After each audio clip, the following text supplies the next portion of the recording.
hot wings, hot topics, and real estate. Host Ryan Spellerberg keeps it real with agents, investors, and insiders every month. No fluff, just good convo exploring the trends, challenges, and questions shaping today's market.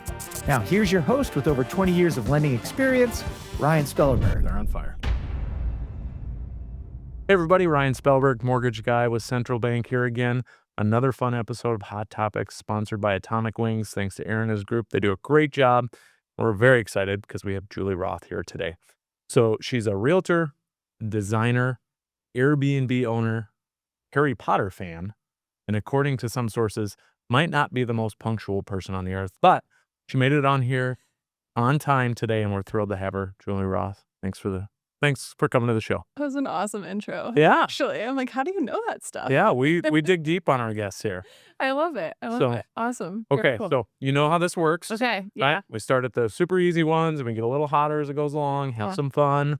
So you're going to start out with just the medium buffalo. This guy right here. Yep, very easy. Julie said she's not great with heat. Fair warning, I don't do wings, so you're lucky I'm here. We appreciate it. Way to sacrifice for us. All right. Okay. So once you're done with the wing, give us a little backstory. Like, tell us, who's Julie Roth? If there's 5 people in Sioux Falls that don't know you, but who is Julie Roth? Okay. So backstory. I'm a mom, first and foremost. I have 2 boys. They're very busy in baseball and football. I'm an interior designer by trade, so that's my background. That's where I've spent a lot of my time here in Sioux Falls. So, I'm from Iowa originally. So, yeah, I've been doing real estate now for 7 years. Love what I do. The relationship side of the business is my favorite. How'd you get in real estate? Like, Um, besides the interior, was it the interior design? Yes and no. Like, I kind of did interior design for like 10 years and kind of hit my ceiling there and was making a lot of money for a lot of people that weren't myself. And so it just kind of opened my eyes to like, okay, what else can I do? And yeah, had a conversation with my realtor and was like, hey, tell me why I shouldn't do this. And she, at the end of the conversation, was like, you need to get your license. So I did. Can you share who that was? Yeah. Oh, she'll love it. Nikki Wagner. Oh, got it. Yeah. Yeah, So she just made a big move. Mm-hmm. Yeah. Yeah. So Nikki was my mentor for the first year in the business. She's fantastic. Yeah. I mean, she had the Nielsen account at the time. So we did a lot of new construction and we're very busy and it was awesome. That's fantastic. Gave me my start. Now, I see you nibble on the first wing, huh? That's great. I was just like, is that enough? That's okay. We can move on to the second one. It's Okay. totally fine. The next one is Nashville dry rub. My favorite. It's just Okay. a good, like, You like this one? I do. It's really easy to eat. Just got a little pepper taste to it. So Okay. All right. not hot at all. Give it a run. Sauces freak me out. Well, there's no sauce on this one. It's just a dry rub. So we already kind of covered it, but you've got a really strong background in interior design. Mhm. So it's a huge asset to somebody in real estate to be able to have that. Do you find that helps you more with guiding your clients or with building relationships with the builders and people that you have on that side, to be able to build that separate relationship? Yeah. I think everyone assumes that because I'm an interior designer that I work with a lot of builders or that's like where my focus is. And to be honest, it really hasn't been.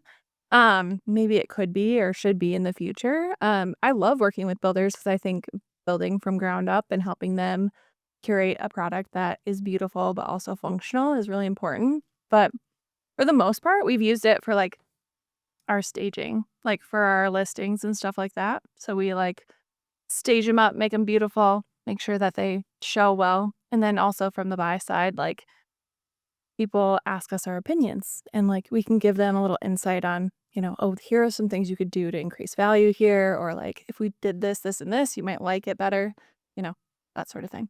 Yeah, I recently went to your open house that you had for lenders, which was very unique. And you kind of walked through and some of the comments that people were making, and you could tell you have a design background the way you were commenting on some of the pieces in the house that maybe you would change. Yeah.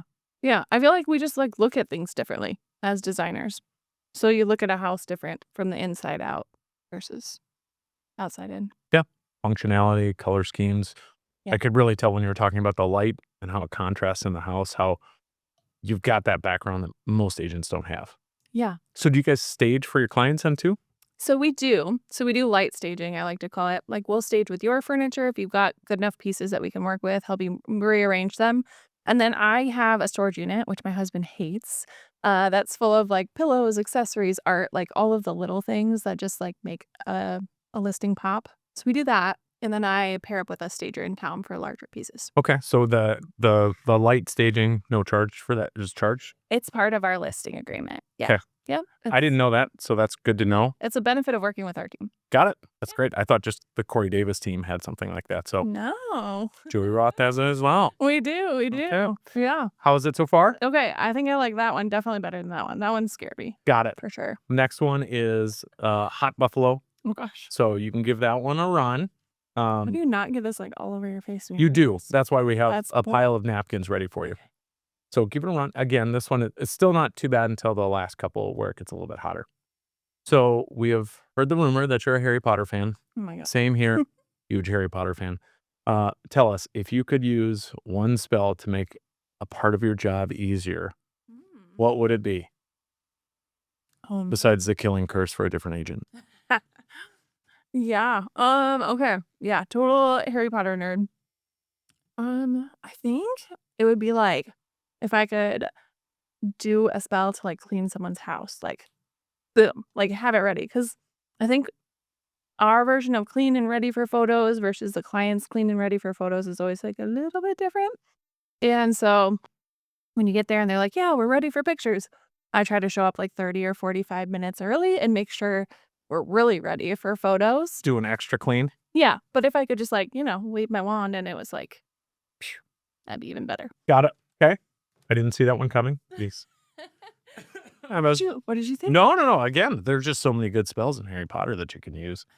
I know. The whole thing about the agent thing, though, I could, use that a few times. You never know. So, okay, next one. Mango habanero. Oh, boy. This is like a sweet heat. Okay. Again, not very hot, but a different flavor than the other wings. All right. Okay, so speaking of rumors, we've asked around a little bit, and here's what people told us about you. Everywhere outside of Sioux Falls is too far for Julie. And if she says she's almost there, she probably hasn't even left yet. So any truth to that, or do you want to set the record straight? Did my assistant tell you that? We've got sources, but we never divulge. We never divulge where they come from. That one is spicy to me. Okay, this one's a hot one for you? Yeah. Okay, Yeah. let's That go. one's hot. Blah. Okay. Yeah, those are probably true. Let's see. Yes, my husband now has my location, so I can't be like, oh, I'm almost there anymore. Because he'll be like, dude, you haven't even left the house yet. I'm like, yeah, my hair's not even done yet either. So, I would like to say, if it's an important meeting, I'm going to be there on time. If it's something that I feel like I can get a few more things done really quick before I leave, that is always my urge. So I'm always like, oh, I can make this one more phone call. I can do this one more thing, and then everything will be great. And then by the time I look at my phone, I'm like, oh crap, I'm supposed to be there in like 5 minutes. And in Sioux Falls, you can't get there in 5 minutes anymore. I really laughed hard when I was told that she says she's almost there. She hasn't left yet. I thought that was fantastic. Oh, and then outside of Sioux Falls. Yeah, okay. I am a wimp. Actually, I have a closing in Madison today, and then I have a listing appointment in Watertown. My husband's going to drive me so that I can work while he's driving, because I do hate to drive. Like, I just get sleepy. It's no fun. Like, I listen to a podcast and I get tired, and yeah, I'm just like not. Got it. So yeah, like even like Lennox Parker, sometimes I whine about those because they just feel like they're so fun. I feel like we're the same person, because when we moved quite a bit, I would say, here's where my job is. Let's start looking for a house in a concentric circle so I can be right by where I work, because I don't like to drive either. And then here I am like way out by Spring Creek Golf Course. And so anything west side to me feels like, oh my God. Might as well go to Rapid City while we're here. I mean, you're basically there at that point. Yeah, 100%. Okay, so that was the fourth one. You said that's a little spicy. Yeah, not a fan. That was spicy. Okay, well, this one's actually, some people don't think this one's spicy at all. Okay. So the next one is Atomic. Okay. Give it a run. It's very good. All right. Okay, so you work with some builders who are doing some really innovative things. And we actually just talked about it a little bit before the show, but especially with energy efficient homes, we'll probably have that guy on here someday. So That'd be awesome. But some of those features aren't super common in South Dakota. So is that challenging for buyers to understand, or are you finding that people are understanding it a little bit better? If it hits the back of your throat, you're in trouble. Yeah, that was not nice. Whoa, good work, Ryan. You're gonna make me cry. I'm not making cry. The wings are a little spicy, but Okay. So, yes, I work with one builder in particular that is crazy passionate about energy efficient building. And so over the last 5 years as we work together, I've learned so much. And it's crazy the standards that we have here in South Dakota and how lax they are. In, if you look at Minnesota or Iowa or some of our surrounding places, they're so much more strict. And so I feel like there's just such a better way to live, but there's a lot of pushback. And I'll be honest, I think we catch more pushback from agents maybe on being energy efficient or the or price that understanding. Okay. So they're just so used to seeing what they've always seen. And so when you see a property that maybe doesn't have traditional HVAC, they are just like, what is this? Why What is a mini split? And why does it look like that? There's no way that that's going to keep Is the this house Europe? What's warm happening right or now? cold. Yeah. They just get wigged out, and I think that scares off clients. And if you don't educate yourself on it, then it's really hard to understand. But So that's your job, is to educate them yeah, on why this specific builder builds so much better home than most. right. Yeah. But, there's a cost to that. And I think we run into that on the building code side because it's Sure. hard because we want to be able to build affordable housing, but that's a minimum standard. So you don't always have to build to that minimum standard of the code, which your builder does not do. He goes way above, more European style construction. Yep.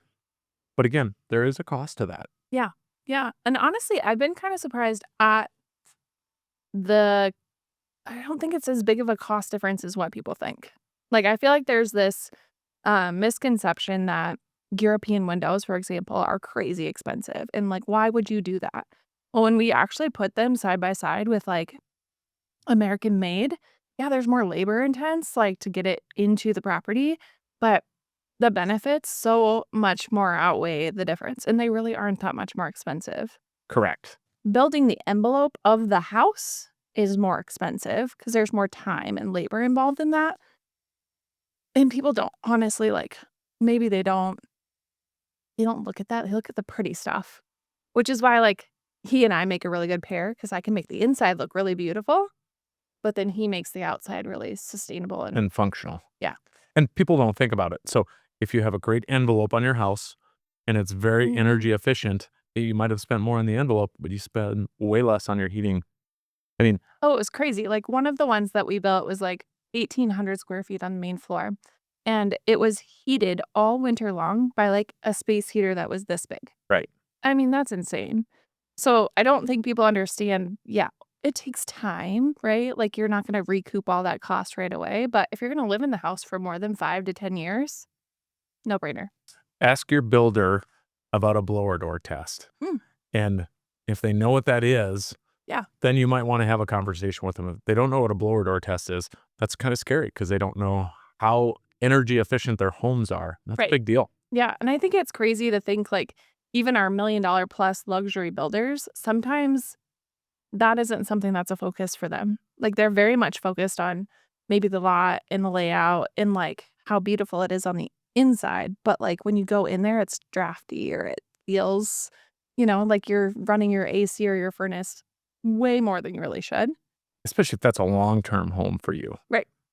So yeah, it's very fun to talk Which to I builders. think that we are getting to be more long-term people because it is really expensive to move up by. It's not COVID times where people are moving every 2 years. Yeah, and the way your builder builds, it's a generational home. Sure. And a lot of people in the U.S. don't always think that way. Right. Will your family take this home over for you? Nope, I'm going to be here 3 to 5 years. Build it cheap. Let's move on. Yeah. So it's a battle for you, I'm sure, to be able to explain that to people as to why they should think about that. It is, but I think when people wrap their heads around it, it's going to be a massive shift. And so we're just waiting for that to take off. Sometimes it's hard to be on the front. Yeah. It's exciting. How are you doing so far? My lips are on fire. Okay, well, I'm just literally okay. You're going to like the last one. Okay, so this one is nuclear, and the goal is you have to eat as much of the lean as you can. No way. Yeah. The last one, the producer, she's a bear about it. So, Oh my yep, you got to goodness. get after that last one as much as you can, and we don't have to do the bomb. Oh, I'm definitely not touching that. Got it. Totally fine. I'm literally like, do I have to? Okay. All right. So you're running multiple Airbnbs, helping clients buy and sell, design beautiful spaces. What's next for Julie Roth, and how can people get in touch with you, have conversations? Yeah. Well, and actually, we've flipped all of our Airbnbs to midterm rentals Okay, got it. or long-term rentals. Maybe explain to people what that difference is. Yeah. Holy, that was I'm not gonna eat any more of that. So we did Airbnb all through COVID, a couple years after that, in our duplex and 2 single family. Time out. Whoa.